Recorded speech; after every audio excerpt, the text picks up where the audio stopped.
Continuamos hoy, amigo oyente, nuestro estudio en el capítulo 50 de Isaías. Este capítulo, como dijimos en nuestro programa anterior, nos dice o nos da la razón para el rechazo de Cristo de parte de Israel. Dios el Padre señala la razón para el rechazo que hizo Israel.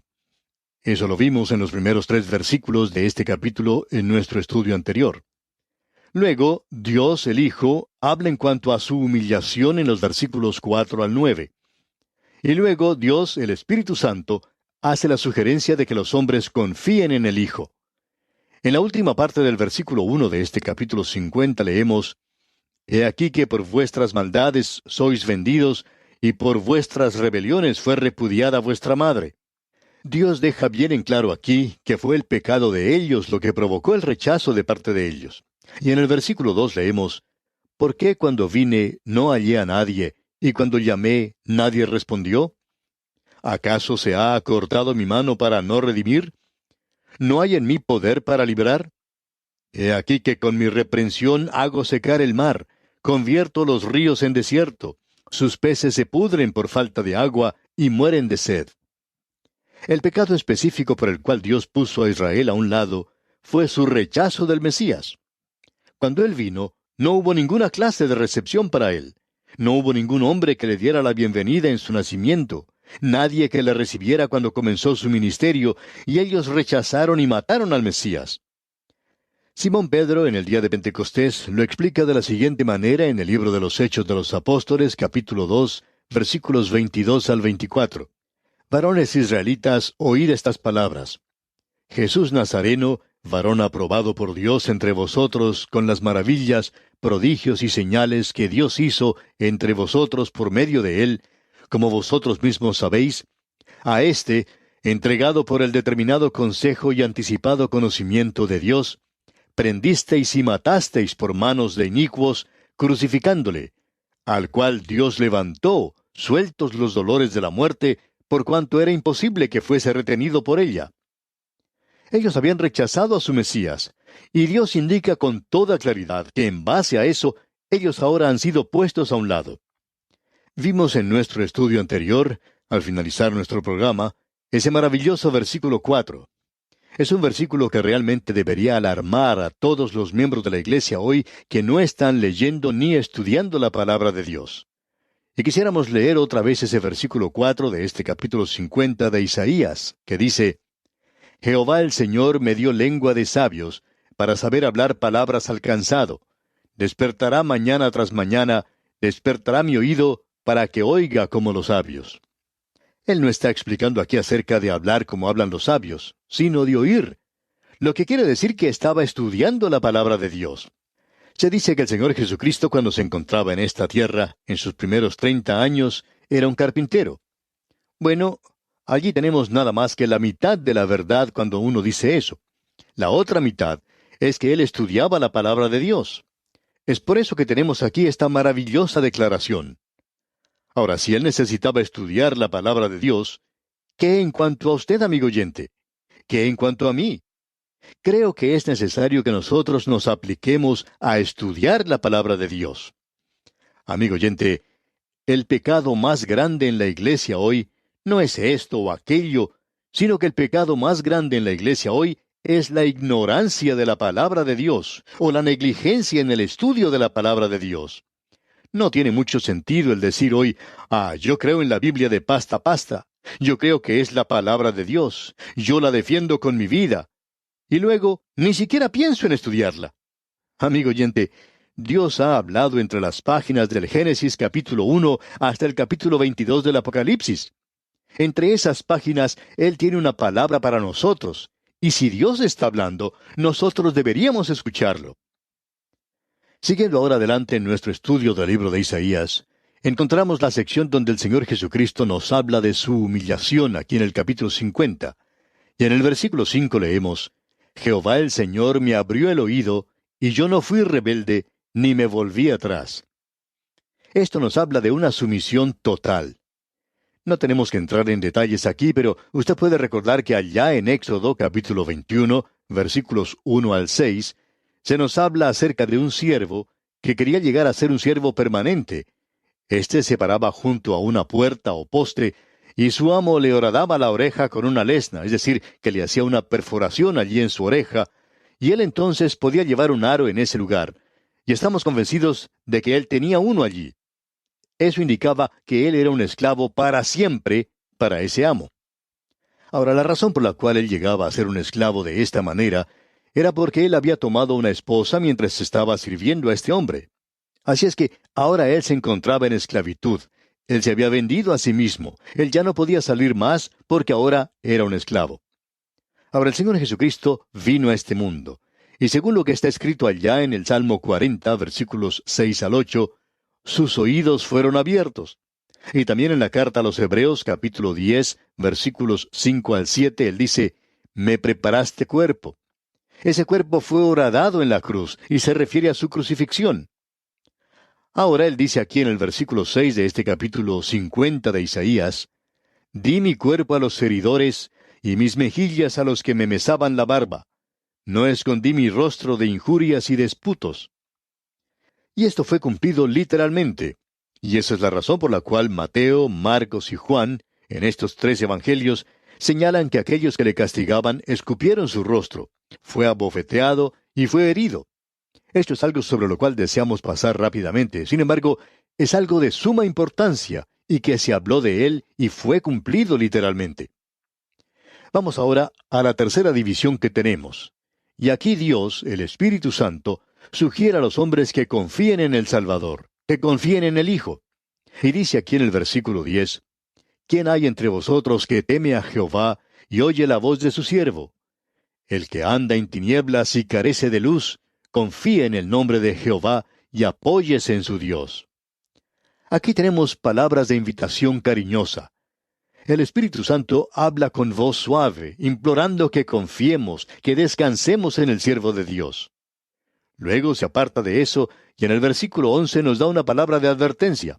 Allí dice, he aquí que todos vosotros encendéis fuego y os rodeáis de teas. Andad a la luz de vuestro fuego y de las teas que encendisteis. De mi mano os vendrá esto, en dolor seréis sepultados. Aquí tenemos una advertencia. Este versículo contrasta mucho con el versículo 10. Allí tenemos una amable invitación. Él está implorando. Pero aquí tenemos una palabra de advertencia, y la advertencia es para aquellos que andan en la luz de su propio fuego. Cierto hombre en una ocasión quiso discutir el tema de la salvación con un pastor, y el pastor sintió que él no estaba de acuerdo con él en cuanto a la salvación. Este hombre quería decirle al pastor lo que él pensaba en cuanto a este tema. Pues bien, ese hombre estaba listo para encender su propio fuego y quería que el pastor se sentara junto con él y se calentara allí también por medio de ese fuego. Pero por supuesto el pastor sabía que ese era un fuego falso. Y así es, amigo oyente, es un fuego que no da ni calor ni vida. De modo que el pastor le dijo a este hombre, mi amigo, no queremos ser descorteses con usted, pero ni siquiera queremos escuchar lo que usted tiene que decir, porque lo que usted piensa, o lo que nosotros pensamos, no tiene ningún sentido. Lo que vale es lo que Dios dice, y nosotros debemos andar en la luz del Señor Jesucristo. Él es la luz del mundo. Cuando usted y yo le rechazamos a Él, que es la luz del mundo, entonces andamos en una luz producida por nuestro propio fuego aquí. Amigo oyente, aquí tenemos una advertencia en cuanto a eso. Seremos sepultados en dolor al lado de ese pequeño fuego. Y amigo oyente, puede usted perderse eternamente. Y llegamos ahora al capítulo 51 de Isaías. A este capítulo lo hemos llamado el reloj despertador de la Biblia. Aquí la nación de Israel tiene un lugar en los propósitos pasados y futuros de Dios. Esto se presenta una y otra vez, y permítanos repetir eso aquí porque Dios está repitiéndolo muchas veces. Parecería que secciones como estas son dejadas de lado hoy. Uno no escucha mucho hablar en cuanto a lo que dice un capítulo como este, o los capítulos que hemos estado estudiando últimamente. Estos no son muy conocidos. Hemos recibido cartas de oyentes que nos dicen que estamos caminando por un área por la cual no hemos andado anteriormente. Algunos dicen que no sabían que estas cosas se decían en la Biblia. Pues bien, amigo oyente, uno no puede entrar en esta sección sin darse cuenta de que Dios tiene un propósito para la nación de Israel, de la misma manera como Él tiene un propósito para la iglesia y para usted y para mí también. Ahora, este reloj despertador que tenemos aquí se nos da porque en el capítulo anterior, en el último versículo, teníamos una advertencia. Y quizá usted y yo interpretemos esto con un sentido amilenarista.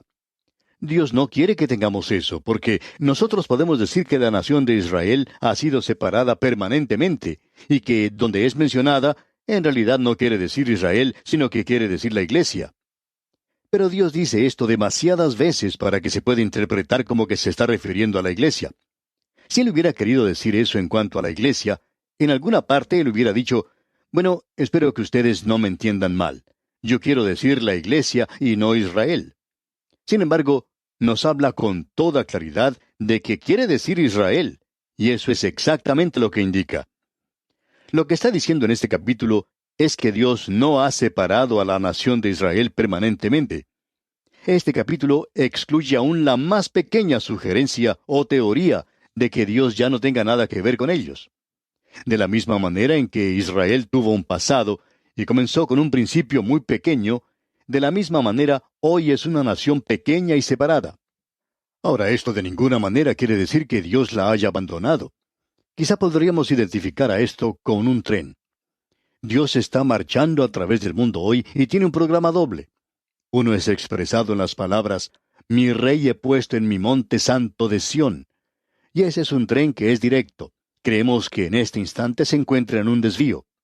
Ahora Dios ha colocado eso en la vía principal, llevando a muchos hijos al hogar en la gloria. Y nos referimos a la iglesia. Ese tren se está acercando a la estación a tiempo. Ahora, cuando eso finalice, Dios va a salir a la vía principal. El programa es Israel y la nación gentil que entonces esté sobre la tierra, y ese tren también va a llegar a la estación a tiempo. Ese tren de Dios no ha sufrido ninguna clase de accidentes. Él va a colocarlo o lo ha colocado en ese desvío y nos presenta muy claramente que nos quiere despertar. Y en realidad, el reloj de Dios, como hemos señalado antes, no es de ninguna marca conocida, sino que es Israel. Ese es el reloj despertador de Dios, y cuando suena el despertador, usted puede estar seguro que Dios tiene la intención de que el mundo se despierte. El apóstol Pablo lo dice de esa manera en su epístola a los Romanos capítulo 13, versículos 11 y 12. Él dice, y esto, conociendo el tiempo, que es ya hora de levantarnos del sueño, porque ahora está más cerca de nosotros nuestra salvación que cuando creímos. La noche está avanzada y se acerca el día. Desechemos pues las obras de las tinieblas y vistámonos las armas de la luz. Usted puede notar que en este capítulo 51, en los primeros 3 versículos, tenemos el origen de la nación de Israel. Y luego tenemos una perspectiva del futuro de los versículos 4 al 16. Después tenemos un bosquejo de las presentes condiciones en los versículos 17 al 23. Observemos ahora lo que se nos dice aquí en primer lugar en el versículo 1 del capítulo 51. Oídme los que seguís la justicia, los que buscáis a Jehová. Mirad a la piedra de donde fuisteis cortados, y al hueco de la cantera de donde fuisteis arrancados. Ahora ese oídme es Dios haciendo sonar el despertador. Y Él dice aquí que cada corazón que sigue la justicia y desea conocer a Dios, Él le dice, despiértate, oíd, yo tengo un plan. Y luego dice aquí en el versículo 2, mirad a Abraham vuestro padre, y a Sara que os dio a luz, porque cuando no era más que uno solo, lo llamé, y lo bendije y lo multipliqué. Ahora Dios dice, yo llamé a Abraham, él estaba en Caldea, en la idolatría, y mira lo que yo he hecho a través de él. Ahora yo quiero actuar en tu vida y en tu corazón. Este es el origen de esta nación. Y ahora tenemos la perspectiva para el futuro en el versículo 4. Él está tratando de despertarnos y habla a Israel diciendo, estad atentos a mí, pueblo mío, y oídme, nación mía, porque de mí saldrá la ley, y mi justicia para luz de los pueblos. Y luego sigue diciendo en la primera parte del versículo 5, cercana está mi justicia, ha salido mi salvación. La justicia es Cristo. Él ha sido hecho justicia para nosotros. Y luego Él habla aquí de las costas. A mí me esperan los de la costa, y en mi brazo ponen su esperanza. El brazo de Dios, como veremos en el capítulo 53 de este libro de Isaías, es su salvación. Las costas que se mencionan aquí nos hablan de los continentes, donde estaban los hombres en esa época, y Dios dice, yo tengo una salvación que enviaré a ellos. Esta es una sección realmente magnífica. Luego en el versículo 9, en la primera parte dice, despiértate, despiértate, vístete de poder, oh brazo de Jehová. Y aquí nos está hablando de la salvación de Dios. Allá en el capítulo 53 de este mismo libro de Isaías dice, ¿y sobre quién se ha manifestado el brazo de Jehová? Dios quiere manifestar el brazo de redención en Cristo, revelado hoy a este mundo perdido.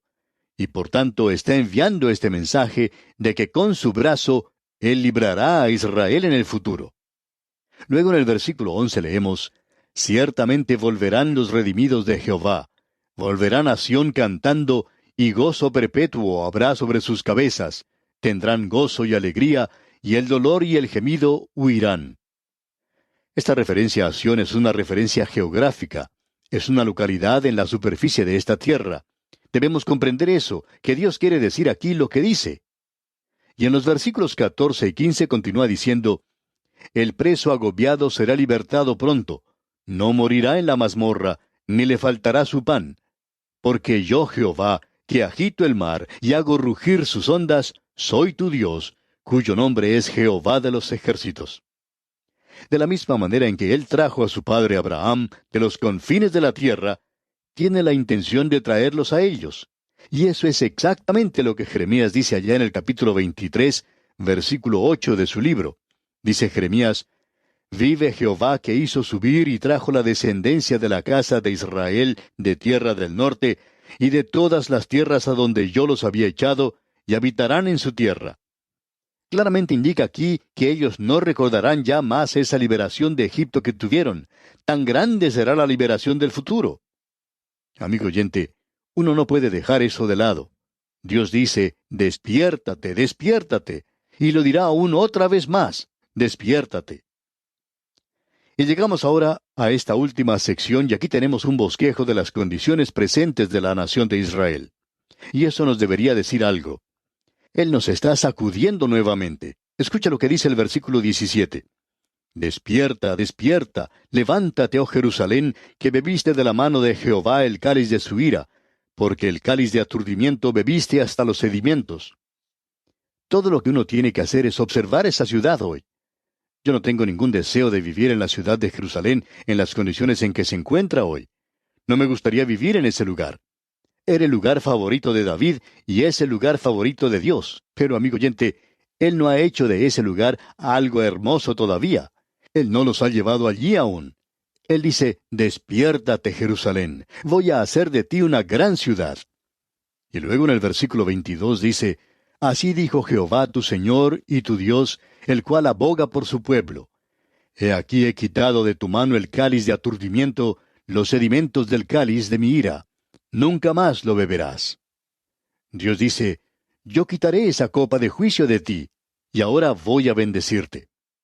¿Cómo puede usted decirme, amigo oyente, que Dios ya no tiene nada que ver con la nación de Israel? Aún una justicia poética demanda que de todos estos años de juicio sobre esa tierra, esa ciudad y esa gente, que Dios los bendecirá. Y Dios tendrá la victoria. Eso es lo que Él está tratando de decirnos aquí. Y si usted no puede verlo, escúchelo nuevamente. Despiértate, despiértate, levántate, despiértate de ese sueño, porque conociendo el tiempo, es hora de levantarse de ese sueño. Hay muchos creyentes hoy que deberían despertarse y levantarse y comenzar a andar así en Dios. Este es un gran día en que nos toca vivir a nosotros. La época más emocionante en la historia del mundo es la actual, en la cual usted y yo estamos viviendo. ¿Sabe, amigo oyente? Nosotros pertenecemos a la generación de ahora, y es hora de que nos despertemos de nuestro sueño. Y aquí vamos a detenernos por hoy. Pero antes, les sugerimos leer el capítulo 52 de este libro de Isaías para estar mejor informado de lo que estudiaremos en nuestro próximo programa. Es nuestra oración que el Señor le bendiga.